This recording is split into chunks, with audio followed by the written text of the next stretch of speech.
বউ, আমার বউ কোথায়? তুর্যের আকস্মিক তর্জন গর্জনে কম্পিত হলো সুবিশাল চৌধুরী বাড়ি। ছেলের প্রায় 7 বছর পর দেশে ফেরার আনন্দে এতক্ষণ যে জলসা বসেছিল, মুহূর্তেই ভাটা পড়ল তাতে। তুর্য চেঁচিয়ে উঠল আবারও, অত্যন্ত ক্রোধের সাথে বলল, আমার বউ চলে গেছে মানে কি? কোথায় গেছে সে? তুর্যের হঠাৎ এহেন আচরণে বাকরুদ্ধ চৌধুরী পরিবার। যে বউকে মানে না আর না কখনো মানবে বলে দেশ ছেড়েছিল তুর্য, আজ এত বছর পরে দেশে ফিরে ঘরে প্রবেশের পরবর্তী মুহূর্তেই বউয়ের খোঁজ করছে। উপস্থিত সবাই হতবাক হয়ে পড়েছে, যেন এই অনাকাঙ্ক্ষিত ঘটনা তুর্যকে ঠিক কী উত্তর দিবে বুঝে উঠতে পারছিল না কেউ। তবে ছেলেটার এই তর্জন গর্জন খুব একটা প্রভাব ফেলতে পারল না তার মা তহমিনা বেগমের উপর। তিনি এগিয়ে এলেন ছেলের পানে, কপাল কুঁচকে শুধালেন, কিসের বউ? কার বউ? তুর্য যেন অবাক না হয়ে পারল না। কার বউ মানে কি? তুর্য কপাল টান টান করে জবাব দিল, অবশ্যই আমার বউ। সেটাই তো। তোমার বউটা এলো কোথা থেকে? তুর্য কপাল কুঁচকালো, থমথমে কণ্ঠে বলল, মা, মজা করো না তো, আমার বউকে বের করে আনো। তহমিনা বেগম দাঁতে দাঁত চাপলেন, তীক্ষ্ণ কণ্ঠে বললেন, কোনো বউ নেই। মানে কি মা? আমার স্পষ্ট মনে আছে আমার আজ থেকে 7 বছর আগে বিয়ে হয়েছিল। সে অনুপাতে আমার এখন এক ছোটখাটো মুরগির বাচ্চার মতো একটা বউ থাকার কথা। সেই বউ কোথায় আমার? সেই বিয়ে তুমি তখন মানোনি, তাই তো কবুল বলার পর মুহূর্তে বইয়ের মুখ না দেখেই বিয়ের আসর ছেড়েছিলে, আর তারপর দেশ। তুর্যের মুখখানায় কিছুটা অস্থিরতা প্রকাশ পেল, তবে কণ্ঠে স্বাভাবিকতা বজায় রেখেই বলল, তাই বলে তো আমার বিয়েটা মিথ্যা হয়ে যাবে না। বিয়ে যখন করেছিলাম তখন সে আমার বউ। তাছাড়া তখন বিয়ে মানিনি, এখন মানছি। আমার বউকে আমার কাছে ফেরত দাও। তখন যেহেতু মানোনি, এখনো মানার দরকার নেই। ধরে নাও তোমার বিয়ে হয়নি। বিস্ময়ে তুর্যের চোয়াল ঝুলে পড়ল। একজন বিবাহিত পুরুষকে তার মা কি সুন্দর অবলীলায় বলল, ধরে নাও বিয়েই হয়নি। এ কেমন কথা? তুর্য গম্ভীর কণ্ঠে বলল, পারবো না, বউ লাগবে আমার। এত বছর তো লাগেনি, এখন কি কারণে বউ লাগবে? তুর্য চোখ ছোট ছোট করে তাকালো মায়ের পানে, নির্লিপ্ত কণ্ঠে বলল, তোমাকে বাবার যে কাজে লাগে, আমারও আমার বউকে এখন সে কাজেই লাগবে। ছেলের এহেন লাগামহীন কথার দাপটের পাশেই সোফায় বসে থাকা মোজাম্মেল চৌধুরী কেসে উঠলেন খুব খুব করে। ছেলেটা তার ছোটবেলা থেকেই নির্লজ্জ, লাগামহীন, জেদি এবং রকচটা ধাঁচের। তাই তো ছেলেটাকে বেঁধে ফেলতে ওই বয়সেই বিয়ে করিয়েছিলেন। কিন্তু হলো কি, হিতে বিপরীত। এখন তো আবার এই ছেলে এত বছর বিদেশে কাটিয়েছে, নিশ্চয়ই নির্লজ্জতার উচ্চতর ডিগ্রি নিয়ে এসেছে। তপ্ত নিঃশ্বাস ফেললেন তহমিনা বেগম, শক্ত কণ্ঠে বললেন, আমরা তোমাকে পৃথার সাথে বিয়ে দিয়েছিলাম ওদের পরিবারের সাথে আমাদের সম্পর্কটা মজবুত করার উদ্দেশ্যে। তুমি ভালোভাবেই জানো ওর মা আর আমি সেই ছোট্টবেলা থেকে খুবই ভালো বান্ধবী ছিলাম। খুব ইচ্ছে ছিল ওর সাথে সম্পর্কটা দৃঢ় করার, নয়তো একজন 20 বছরের তরতাজা যুবকের সাথে মাত্র 10 বছরের একটা বাচ্চা মেয়ের বিয়ে দেওয়ার কোনো ইচ্ছেই আমার ছিল না। কিন্তু তুমি বিয়েটা মানতে পারলে না, ভয় দেখিয়ে কবুল বলানোর পর মুহূর্তে বিয়ের আসর ত্যাগ করলে, বাচ্চা মেয়েটার মুখটা পর্যন্ত দেখলে না। এইটুকু বলে থামলেন তহমিনা বেগম, আবার বললেন, বিয়ের আসর ছাড়া আগে একটা মুহূর্তের জন্য ভাবলে না তোমার এমন পদক্ষেপ ওই বাচ্চা মেয়ের উপরে কি নেমে আসবে? আমাদের সমাজ মোটেও ভালো নয়। তারা বিবাহের পর স্বামী ছেড়ে যাওয়া স্ত্রীকে মোটেও ভালোভাবে দেখে না। হয়তো পৃথা ছোট ছিল, তবে ওর উপরেও তোমার পদক্ষেপের আঁচ আসতে শুরু করেছিল। মেয়েটা বাইরে বের হতে পারতো না, কেউ খেলতে নিত না, মানুষ তিরস্কার করতো ধীরে ধীরে। শুধুমাত্র তোমার কারণে ওদের সাথে আমাদের সম্পর্কর অবনতি হয়, আর ওর পরিবার চায়নি ওর উপর এই ঘটনার বিশাল কোনো আঁচ আসুক। ভুল বলো আর অন্যায় বলো, আমাদের বড়দের ছিল, ওই ছোট্ট মেয়েটার তো ছিল না। এমনকি তখনও বিয়ের মানেটাও ততটা বুঝে উঠতে পারেনি। মেয়েটা ছোট্ট ছিল, তাই ওর সাথে ঘটা কঠিন বিষয়গুলো বোঝার আগে ওর এলাকা ছাড়ল। তোমার বিদেশে পাড়ি দেওয়ার 6 মাসের মাথায় ওরাও অন্যত্র চলে গেল। মায়ের সব কথা শুনে একটু নরম হলো তুর্য, শান্ত কণ্ঠে বলল, কোথায় গেছে ওরা? আমাদের জন্য এলাকা ছেড়েছে, নিশ্চয়ই আমাদের বলে যাবে না কোথায় গেছে। থামলেন তহমিনা বেগম, আবার বললেন, দেখো, ভুলে যা করেছি আমরা বড়রা, এখানে তোমারও কোনো দোষ নেই। তুমি তখন বলেছিলে বিয়েটা তুমি করতে চাও না, কিন্তু আমরা শুনিনি, জোর করেছি।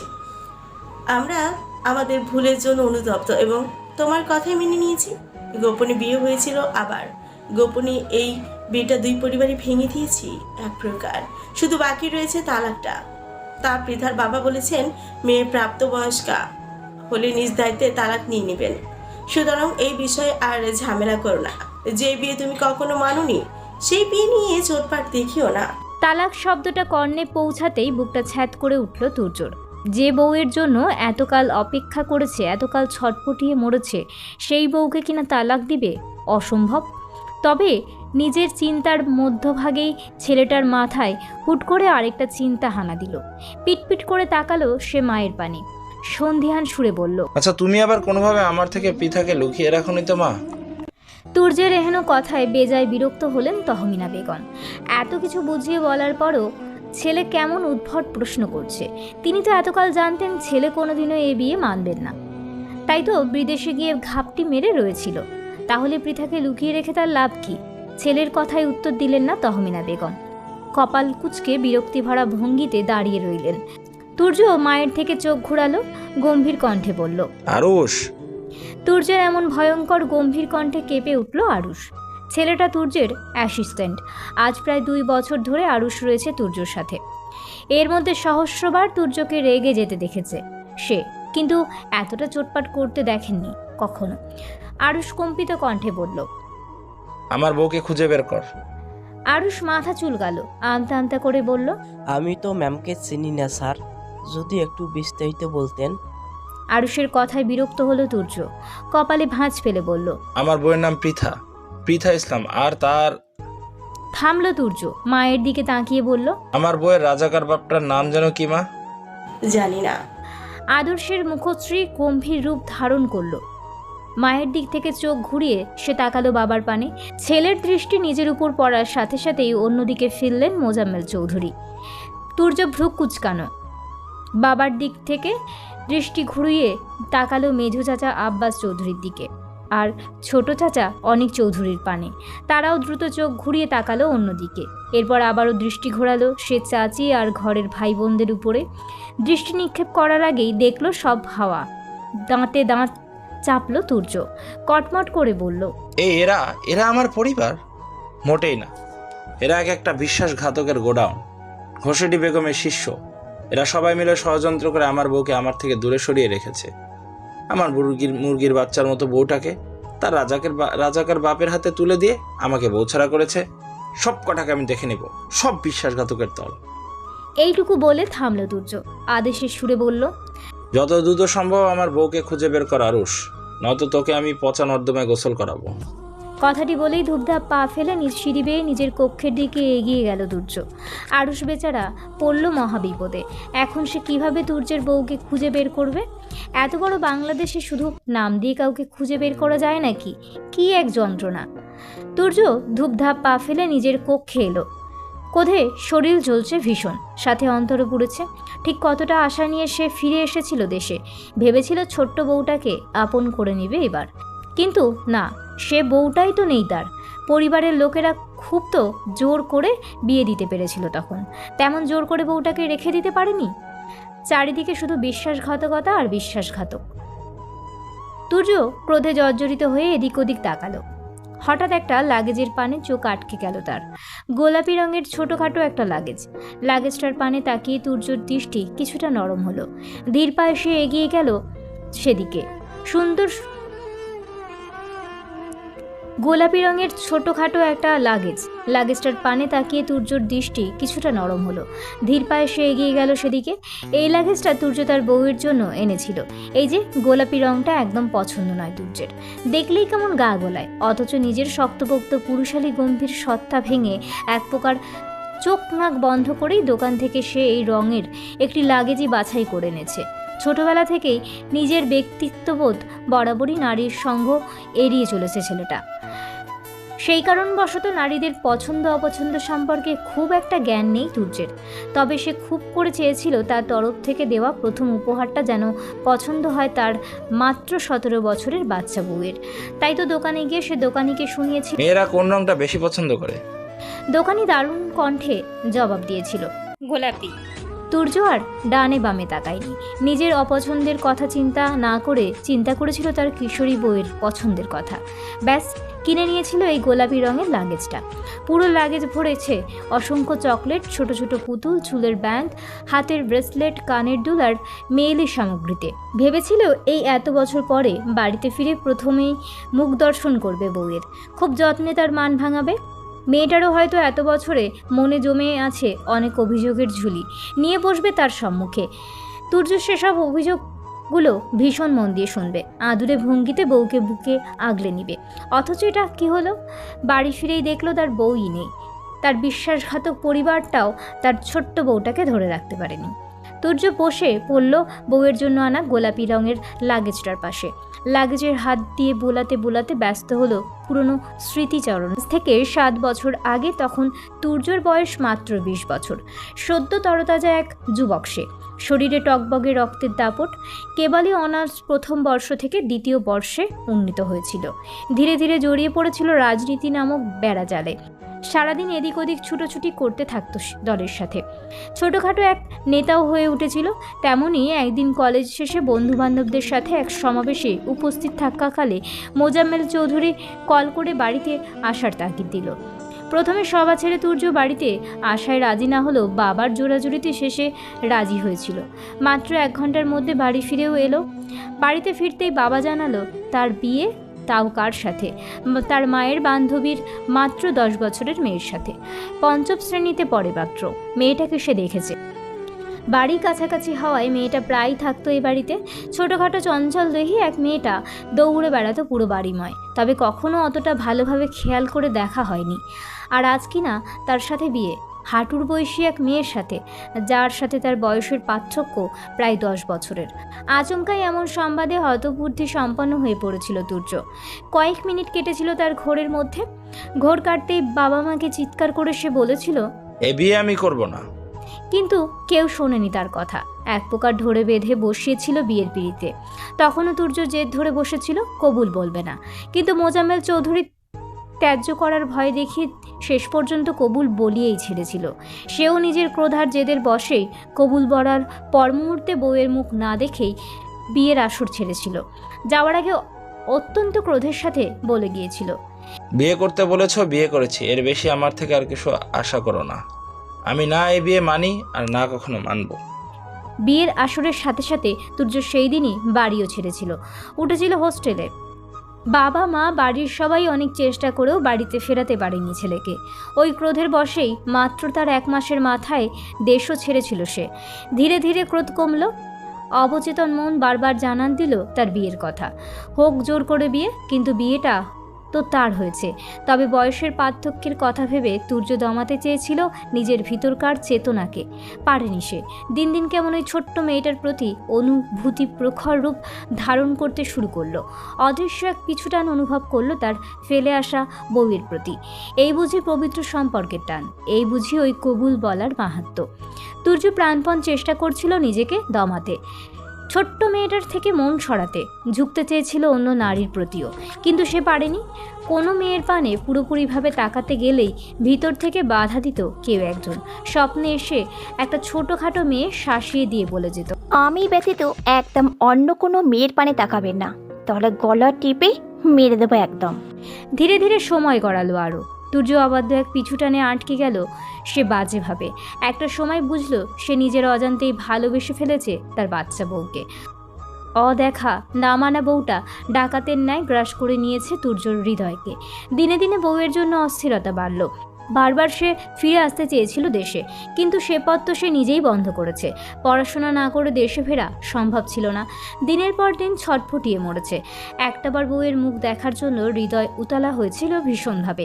বারবার কথা বলতে ইচ্ছে হচ্ছিল বউয়ের সাথে, একটাবার কণ্ঠস্বর শুনতে ইচ্ছে হচ্ছিল, তবে চক্ষু লজ্জায় কাউকে সে কথা বলতে পারেনি কাউকে।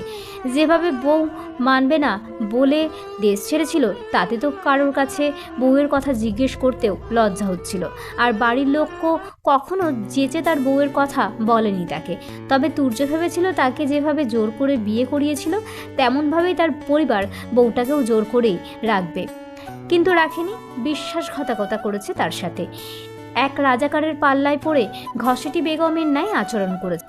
কোনো রকমে পড়াশোনার 5 বছর শেষ করে অবশ্য দেশে ফিরে আসতে চেয়েছিল তুর্য, কিন্তু মোজাম্মেল চৌধুরী ব্যবসার কাজে আটকে দিল আবারও। শেষে সব কাজের অবসান ঘটিয়ে দেশে ফিরল প্রায় 7 বছর পর। আর ততদিনে সে বউ ছাড়া। কি এক যন্ত্রণার ব্যাপার! ভোরের আলো ফুটেছে, নীল সুন্দর আকাশটাকে গ্রাস করে নিয়েছে উজ্জ্বল এক সূর্য। প্রতিদিনের তুলনায় আজ যেন সে একটু বেশি দীপ্তি ছড়াচ্ছে। নিজের কক্ষ থেকে অফিসের উদ্দেশ্যে একদম তৈরি হয়ে বেরিয়ে এলো তুর্য। ফর্সা শরীরে জড়িয়েছে কালো প্যান্ট আর সাদা শার্ট, কাঁধে ঝুলছে একখানা কালো কোট। এর মধ্যেই দেখতে দেখতে প্রায় দিন 5 মতো কেটে গিয়েছে। তুর্য প্রাণপণেই কয়েকদিন চেষ্টা করেছে নিজের বউকে খুঁজে পাওয়ার।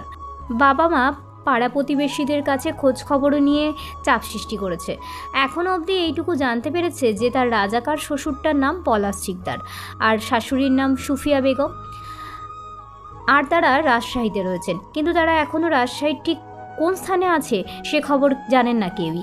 তাছাড়া তারা এখান থেকে চলে গিয়েছে অনেক বছর আগে, তাই এখানকার কারোর সাথে তাদের যোগাযোগও নেই তেমন। ধূপধাপ পা ফেলে তুর্য এসে বসলো খাবার টেবিলে, কাঁধের কোটটা ঝুলিয়ে রাখলো চেয়ারের সাথে। ইতিমধ্যে তুর্যের মা, বাবা, ছোট 2 ভাই তৌফিক, তারেক এবং চাচা চাচিরা খেতে বসে পড়েছে টেবিলে। তুর্য নিজের প্লেটে খাবার নিতে নিতে বলল, মা, আমার বউটা কেমন ছিল? জানি না। তহমিনা বেগমের কাটকাট কণ্ঠের জবাব। বিরক্তিতে চোখ মুখ কুঁচকে গেল তুর্যর। এই কদিন ধরে বউয়ের একটা ছবি চেয়েছিল, তার মা তাকে দিতে পারেনি। এখন অন্তত এইটুকু তো বলবে তার বউকে দেখতে কেমন। না, তাও বলতে চাইছে না। কপালে ভাঁজ ফেলে তুর্য তাকালো নিজের বাবার পানে, সন্ধিহান সুরে প্রশ্ন করল, আব্বু, তোমার শ্বশুরবাড়ির লোকজনের সাথে কি ঘসেটি বেগমের কোনো সম্পর্ক ছিল? মানে পূর্বপুরুষ? থামলো তুর্য, আবার বলল, সরি, ওটা পূর্বপুরুষ হবে না, পূর্ব নারী হবে। ঘসেটি বেগম কি তাদের পূর্ব নারীদের মধ্যে কেউ একজন ছিল? ছেলের কথায় কিছুটা অবাক হলেন মোজাম্মেল চৌধুরী। তার শ্বশুর বাড়ির সাথে আবার ঘসেটি বেগমের সম্পর্ক কেন থাকবে? অবাক কণ্ঠেই মোজাম্মেল চৌধুরী শুধালেন, কেন? নয়তো আমার বউ এই ঘসেটি বেগমের মতো আচার আচরণগুলো কোথা থেকে পেয়েছে বলো তো? তহমিনা বেগম কটমট করে তাকালেন ছেলের পানে। এই ছেলের জন্য কিনা সে রাত দিন এক করে কেঁদেছেন, বারবার অনুতপ্ত হয়েছে, এটা ভেবে যে এই ছেলের জন্য ছেলের জীবন নষ্ট হয়েছে। সে যদি ঘুণাক্ষরেও টের পেতেন তার ছেলেটা দিনে দিনে বিদেশের মাটিতে এমন বজ্জাত পয়দা হয়েছে, তাহলে দেশে আসতেই বারণ করে দিতেন। অবশ্য কল করে বলে দিতেন, তোমার বাবা দেশে ফেরার দরকার নেই, তুমি ওই দেশের মাটিতেই খাটি গাড়ো। তবে তহমিনা বেগম মুখে বললেন না কিছু। এই ছেলের সাথে কথা বলা মানে নিজের পায়ে নিজে কুড়াল মারা। এর রন্ধ্রে রন্ধ্রে এখন মিশে আছে বজ্জাতি আর নির্লজ্জতা। এরপর আর খাবার টেবিলে কথা হলো না তেমন, চুপচাপ হয়ে গেল সবাই। তুর্য খেয়ে দিয়ে বেরিয়ে পড়ল। আজ রাজশাহীর উদ্দেশ্যে রওনা হবে সে। পুরো রাজশাহী চষে ফেলবে, তবুও তার বউকে চাই। ব্যস্ত সড়কে গাড়িগুলো দাঁড়িয়ে রয়েছে, আবারও খানিক পরপর ধীর গতিতে চলে উঠেছে গাড়িগুলো। সময়টা দুপুর গড়িয়ে প্রায় বিকেলের দিকে ঠেকেছে। তুর্যরা কেবলই রাজশাহীর মধ্যে ঢুকেছে। ছোটোখাটো একটা জ্যামে পড়ে আছে তাদের গাড়িটা। আরুষ সামনে ড্রাইভিং সিটে বসে আছে, আর পিছনের সিটে বসে ল্যাপটপে নিজের কিছু কাজ সারছিল তুর্য। আরুষ গাড়ির জানলা গলিয়ে তাকালো সম্মুখ পানে, দেখলো জ্যাম ছেড়েছে, তবে তাদের সামনের গাড়িটা চলছে না। ছেলেটা এদিক ওদিক পর্যবেক্ষণ করে দেখলো সামনের গাড়ির পাশের ফাঁকা আছে, চাইলেই ওভারটেক করা যায়। বাংলাদেশি রাস্তায় এই ওভারটেক আর কি, সাধারণ একটা ব্যাপার। আরুষ গাড়ি স্টার্ট করলো, সম্মুখে গাড়িটা ওভারটেক করে উঠতেই হুট করে কেউ একজন এসে পড়লো গাড়ির সম্মুখে।